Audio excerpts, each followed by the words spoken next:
Today we're going to go over something on the inside of the vehicle. Something that I kind of wish that I had a bit more of a detailed video that I could have seen when I was first starting to do the build for this vehicle, and that is the race radio and race communications. It kind of was a bit of a black box where it's just like, hey, you need to have a radio, you need to be able to make it work, but no real help to do that. There's lots of different ways to do it. There's lots of stuff out there. But I really didn't know where to start. All the different things that I've used or purchased or I'm implementing here, I'll put links in the description. I'm not sponsored by those guys. It's strictly just so that way you guys can see what I've used and maybe learn something or change what you've done. And I've got myself into a bit of a predicament, so I've got to make myself healthier before I can start getting into more build videos. So now I'm just going to kind of focus more in on just reviewing the car, going over different systems, going over different pieces of information I may have preferred to know a bit more before I started all of this, and then maybe somebody can learn a bit more and be better off before they jump into it head first like I did. So I kind of just threw myself in the deep end and picked something from Rugged Radio, which I think is a very good source for anything radio related. It's really narrowed in on this niche. It's very race related, it's very off-road related. It's got pretty much anything that you can think of that you might need, it's there. What I ended up going with is a IMSA 4C R1 radio setup. Now there's the NASCAR and there's a bunch of different other ones you can do. That's just the one that I ended up selecting. View what they have, you'll see lots of different things going on. So what that kit came with is it came with two R1 radios, the wires necessary to set up your push button and your helmet connection, and then the charging stuff. I went through and bought a bunch of different options, things that I think would be good things to use, but essentially how this works for my car is I have a radio here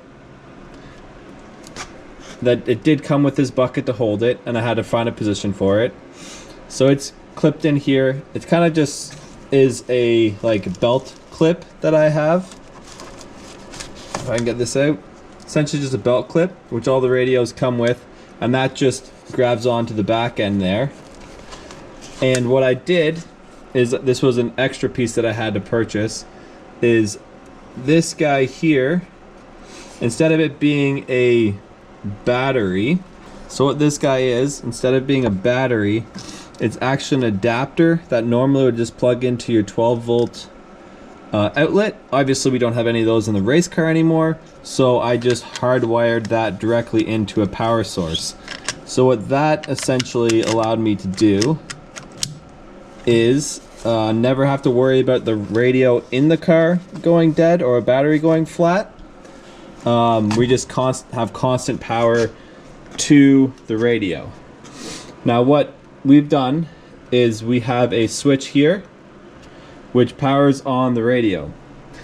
That is wired directly to the battery, directly to the 12 volts. We got an inline fuse, all of that fun stuff. But right now the entire car is off, safety switch is off, there is no power to the vehicle, it is completely interrupted except for this circuit. And the reason for that is, for whatever reason on track, if the car gets into a problem or an accident or power failure or something of that nature, this guy will always work as long as the battery has juice. That way we can always maintain communication to any of our drivers. So now that you kind of know where we got our power, how we kind of mounted this guy, we can then get into another one of the options that we've selected for this car, and it is this guy here. This is an actual antenna adapter. Normally this would just sit here with a radio antenna stick maybe about this high, but we went and got the actual additional adapter. I think it's like 30 or 40 bucks. It's not that expensive. And what this guy actually does is it takes the antenna and it puts it on the outside of the vehicle. So now we got this nice long antenna guy there, and that was essentially necessary for us to get to the outer extremities of the circuit when we're on the farthest corners from the paddock. That has increased the clarity of our discussions and communications, as well as removing any of our static or broken up messages. So that was kind of necessity, I would highly recommend getting something of that nature. So now when we come back in here, this is one of the wires that comes with the kit. It essentially just plugs into the side of the radio. So I'm sure that you can get this wire by itself wherever you want, plug it into whatever radios you want, as long as it's all compatible. But that essentially just plugs into the side of our R1 radio. It comes down across our roll cage, and we have this splitter here. This is all part of the harness. And what this splitter does is it splits the push to talk button from our actual helmet connection. So the push to talk essentially just wraps back underneath the dash, comes out up here, and then is just Velcro attached to our steering wheel. And then we have a long enough length of cable down here just to make sure that whenever the steering wheel is being rotated, you're not going to run into a situation where you're going to pull that cable out. And it's not too annoying when you're driving because it's just on top of your lap there. You're not getting your hands in the way. It's not bad at all. Another thing to consider when mounting your push to talk button is at some point you're going to want to be able to take your steering wheel off if you do have a removable wheel. And you're going to have a place to keep it. So you kind of want to make sure that your cord can accommodate wherever you plan on putting your wheel during driver changes, during pit stop, during storage, all of that kind of stuff. So making sure that that length is adequate is a smart thing to verify before you go and snap it all down and tighten that wire down. And then we come back to this guy, which is your helmet connection. So this is where your options of like IMSA 4C and NASCAR is going to really make the difference, because this is going to dictate what this connection is doing, what adapters you're going to need, and what helmet connections you're going to need. So when you mount this guy as well, try not to hard mount it to something, because you want this to be able to move around.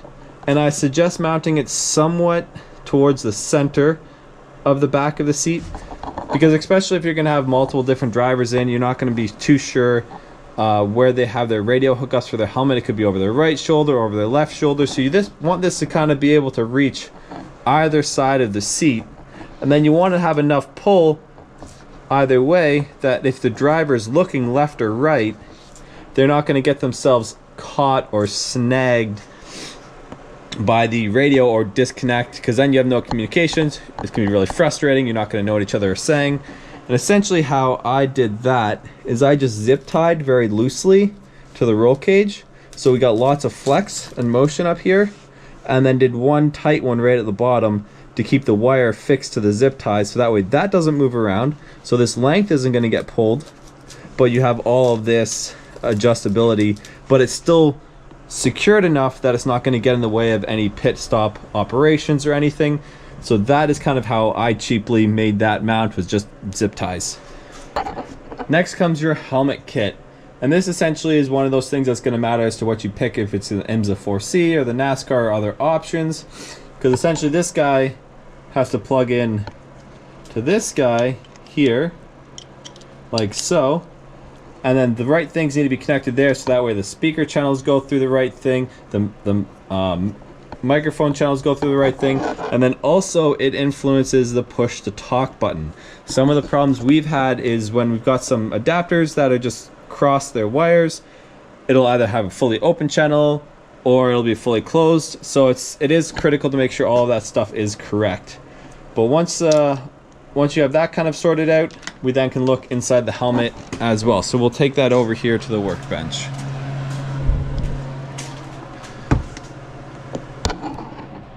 So looking inside the helmet, it's a pretty simplistic operation. You purchase the helmet kit, and then essentially it's going to come with a microphone that you want to position somewhat relative to your mouth.